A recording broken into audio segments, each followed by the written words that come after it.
The Big Issue. Breaking down the issues that matter.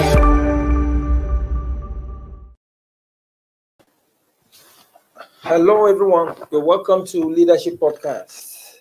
It is yet again another edition of The Big Issue. And of course, I hope you had a very wonderful weekend. But without taking much of your time, because we are already behind schedule, I am your regular host. And of course, our in-house analysts are also here. Silas Ezegu. Welcome. And Chibuzo Kaibe. Thank you. And the big issue of the day is on the political turf. And of course, it is the dilemma of the two major parties in the country, the governing APC and the opposition PDP, over zoning of the 2023 presidency. While the All Progressive Congress and the People's Democratic Party appears to be in a fix over the zoning of the 2023 presidency. On the other hand, the Southeast geopolitical zone is receiving support from other zones, like the Afenifere in the Southwest and the Middle Belt, who are agitating that the South, especially the Southeast, should be considered for the 2023 presidency. And of course, the agitation for the slot, particularly in the main opposition party, has lost the governor to the ruling party. But the North, on the other hand, is insisting on retaining the president, even as Northern elders, powerful politicians from the region, are saying the presidency should be thrown open. Just yesterday, BAUCHI State Governor Bala Mohammed said a Northerner must succeed President Buhari in 2023. Bala Mohammed is drawing his own argument from the fact that the PDP, the South has done about 14 years. And of course, he's referring to former President Olusegun Obasanjo and Goodluck Jonathan. And the thinking is that the late Yaradua did just one term, which he did not complete at all. But Chibuzo, let's start with you. You see, why the power shift to the South is being contentious is because of the people like Tinubu and Vice President Yemi Osibanjo's ambition. Although Tinubu has declared, but for Osibanjo will say it is still a purported ambition. You see, and the problem now stems from the fact that when it has to do with the South, it is the Southwest that comes into play. So why is the Southwest fixated in having the presidency after 8 years of Obasanjo? And Osibanjo, who is also now the presidency there, making it 16 years now of two powerful people from the Southwest in Aso Rock, according to what most Nigerians are thinking. Thank you. First, I think it's fundamental to lay the basics. Legally, they have every right to contest. However, the issue is not so much about whether the Southwest wants to bid for the position, but much more about the individual aspirations of people. So, because at times too, we've also heard from some Southwesterners saying, "Oh, they think that the position should go to the Southeast or some other part of the South." But having said that, like I always, say, at the end of the day, it comes down to how the political parties, decide. Now, it is much more dicey, if you ask me, within the PDP, because in the PDP, it will seem as if this whole zoning thing still borders on north-south, whereas in the APC, it seems to be about southwest and southeast. So, on the dynamics of it, a lot of people are caught in between, even those pushing for the presidency to come down south. also caught in this quagmire of, okay, so if which one do we prefer? Do we prefer that it comes down to the south? If push comes to shove, do you prefer it comes to the south, wherever the south means, or do we, have to bargain for the north all over again until it comes down our way again? So it remains a very dicey issue. And talking somebody out of his ambition now, it's a tough order because you'll be touching on the person's fundamental human rights. So at the end of the day, it depends on how the political stakeholders within these political parties get to sit and negotiate and decide how the think it should be done. All of the hue and cry by the socio-cultural or political organizations, the Afenifere, the Ohaneses, the Arewa Consultative Forum, the PANTEF, Middle the belt. Middle Belt, and all of that. It's good. They help to sensitize and create emotive, um, um, emotive energy with regards to what they want. But at the end of the day, in practical terms, it comes down to how the parties would handle it. And who are the key stakeholders in these parties? For one, the governors. How would the governors take a decision on this? That is why I think the focus should be really on. Well, thank you, Chibuzo. You see, Silas, Chibuzo made a point, and he's talking about certain kind of aspirants who, at the end of the day, the zoning arrangement does not favor their own domain, and they are the ones coming out to throw this confusion. In the PDP, and of course in the north, we had the likes of Atiku. I think Bala Mohammed too. I think he has his eyes fixed on the presidency from 2023 and the rest. And you see, the confusion here is because you know that naturally in the zoning arrangement, your zone does not have any edge when it comes to when the proper thing is done based on that gentleman's agreement. It's not in the constitution. It was based on a gentleman agreement that let's do it like this, rotational presidency. And yet, people like the likes of Atiku from the north, Bala Mohammed will pop up their head. Then in the south, they would we have the likes of Tinubu, who feels that no, he has done much for APC, so he should be given a chance to take a shot at the presidency. And then the alleged ambition too of Vice President Yemi Osinbajo. These are the things that have contributed to make it difficult. Perhaps most Nigerians, especially even from the regions, you see Afenifere coming out to say, please, shelving all their songs, their songs. Tinubu, Osinbajo aside and say, I beg give to these people Southeast. These people have not been given a shot at the presidency. In all this scenario, what is your general overview, Silas? Before we go into the crops. Yeah. I must, I'm quite pleased that somebody from Afenifere would look at Tinubu and Osinbajo, who are the prime, since looking at the presidency. No, it is a political asset, and Osinbajo already in the presidency. So, what I've done, let's give it to the Southeast. It's a key statement from.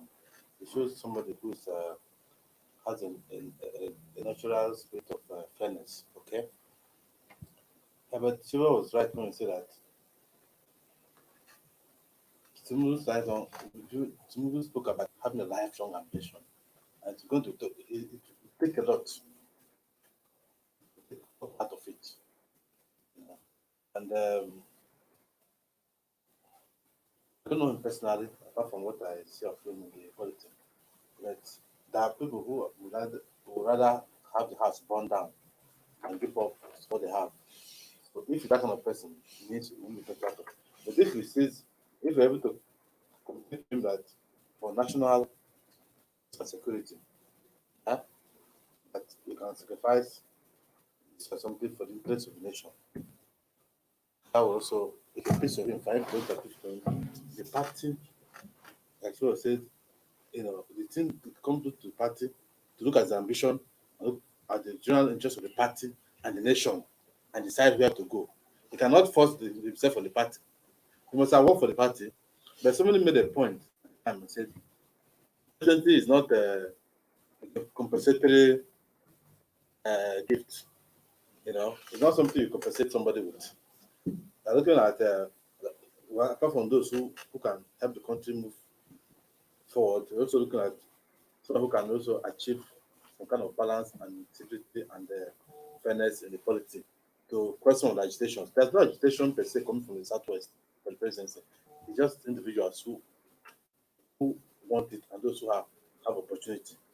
To be honest, that if you are not vice president, you will not be looking at it. But because it's already there, just like Jonathan, he's close to it, so you like to appropriate it. Now he can. Otherwise, I didn't say somebody running for even governorship. Soon he said he has been allowed for ambition, so that one has been there, just like Atiku in PDP. So the way I look at it is that we have not had the last of this story. The events leading up will decide how the party ultimately will sit down and decide what is the best interest of the party and the nation, and know who to put on the ballot. Because whether I like it or not, whoever emerges between APC and PDP, within the two, emerge as just president for now.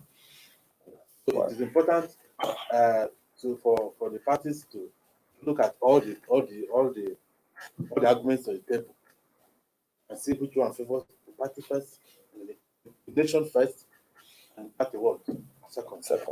Thank you very much, Silas. Well, we will see BAUCHI Governor Mohammed is looking at the zoning from PDP's eye, because he is talking of Obasanjo and Jonathan. Obasanjo and Jonathan did 6 years, according to what they call political records.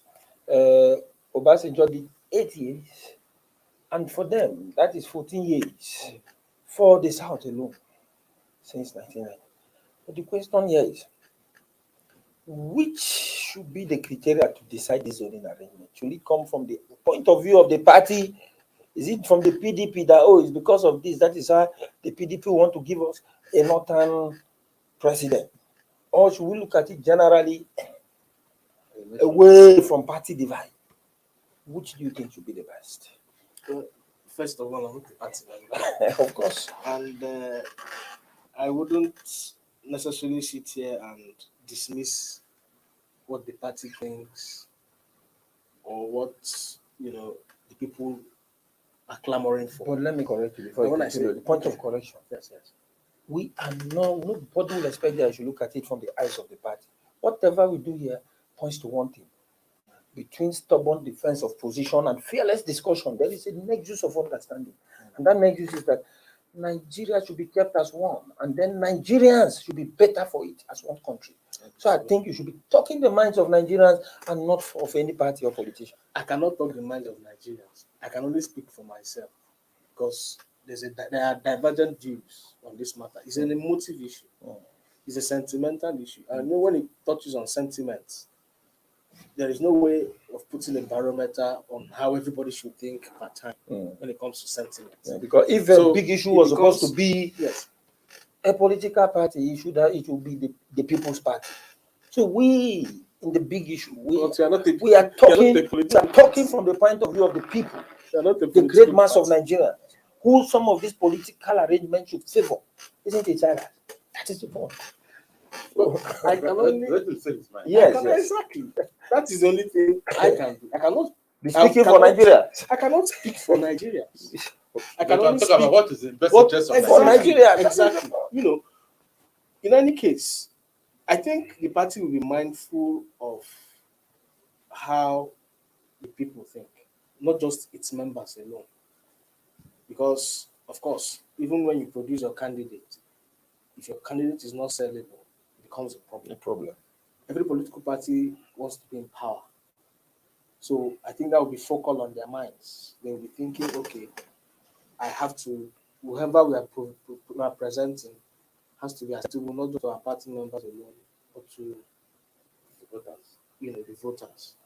and all of the publics.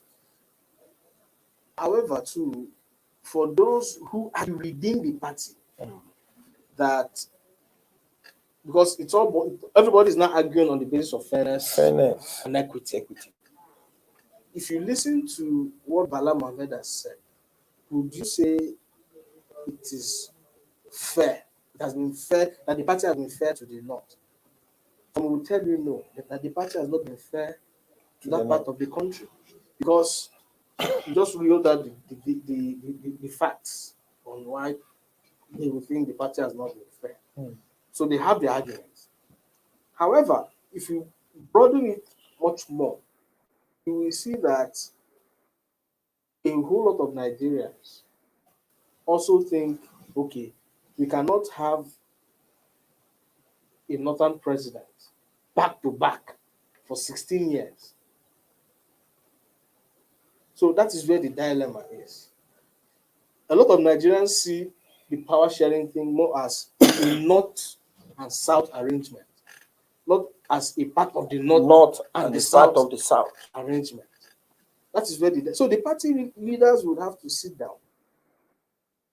Look at, in fact, if they were to be smart, by now they ought to have started going around the country, sampling opinions, doing a scientific gauge on how the people think and the possible outcomes if they go this or that way.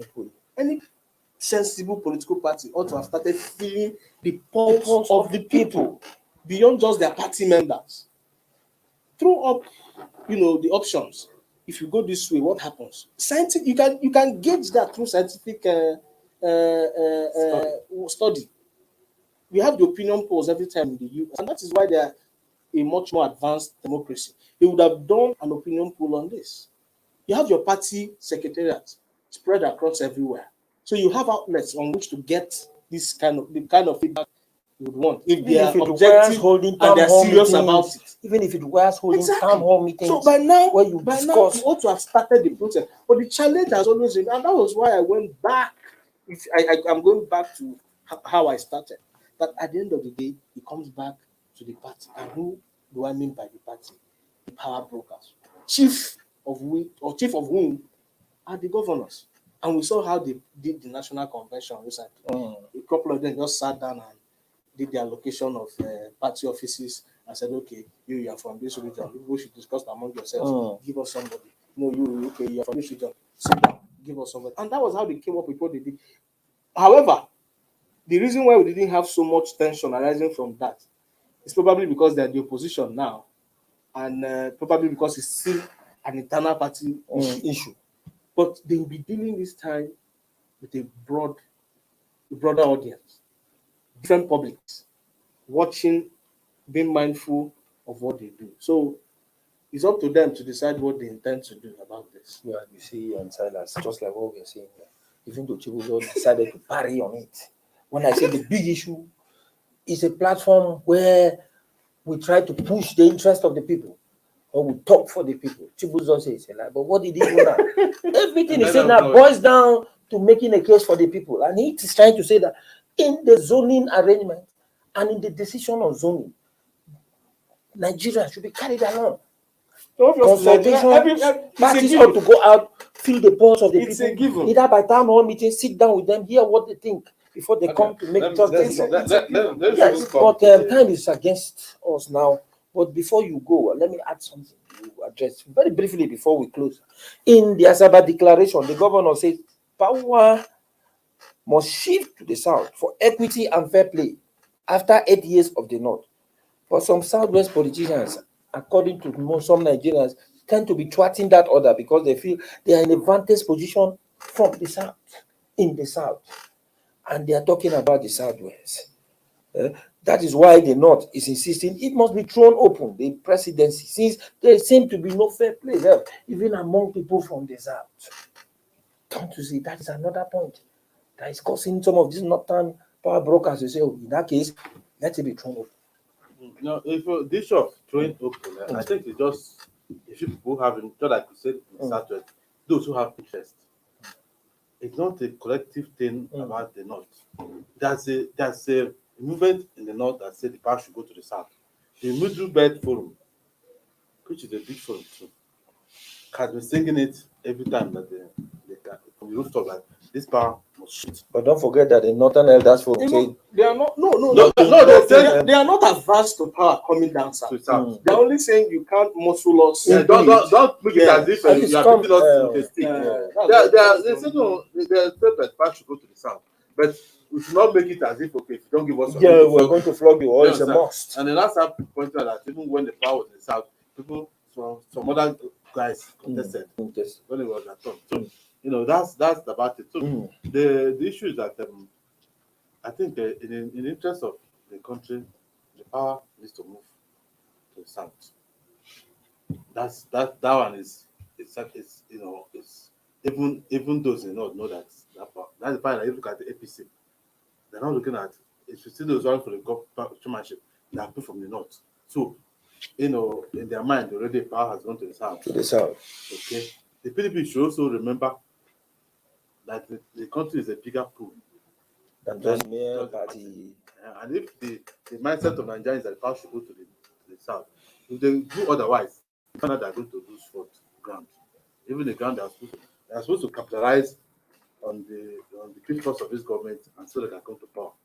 But already there are people warning them that if you decide to abandon the south, they are going to abandon you. And when you're getting if that kind of feeling is widespread, the majority will be shooting on the foot if they do not go to the south. Now when they are not going to the south, the issue is now, okay, which part of the south can they go to?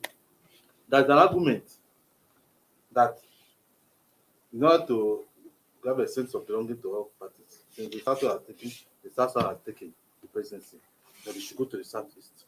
And for the first time, the south is speaking with one voice. As well to see those who are saying south is not doing one voice. Everyone in southeast is on the same platform, on the same word,